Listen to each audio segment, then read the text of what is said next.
বিসমিল্লাহির রহমানির রহিম। আসসালামু আলাইকুম।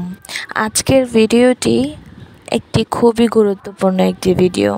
এই ভিডিওতে আমি এমন একটি আয়াতের কথা বলবো, যে আয়াতটি আপনি যদি প্রতিদিন ভিতরে পাঠ করবেন তাহলে আপনার কোনো সমস্যাই থাকবে না।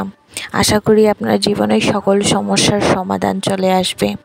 তো চলুন, আয়াতটি হলো যে মনে শান্তিদায়ক আয়াত। জীবনে অনেক কিছু হয়ে যাবে, কিন্তু এই আয়াতটি যদি আপনি তেলাওয়াত করতে পারেন ভিতরে আল্লাহকে পেয়ে যাবেন। ইন্নি জাহিবুল ইলা রাব্বি সাইয়াহদিন। আমি ছুটলাম, আমি চললাম আমার রবের দিকে, তিনি আমাকে পথ দেখাবেন।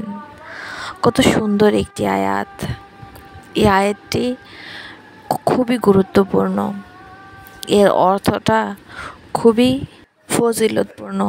মহান রাব্বুল আলামিন আমাদেরকে তার দ্বীনের সঠিক নিয়ম অনুযায়ী জীবনযাপন করার তৌফিক দান করুক। আমিন।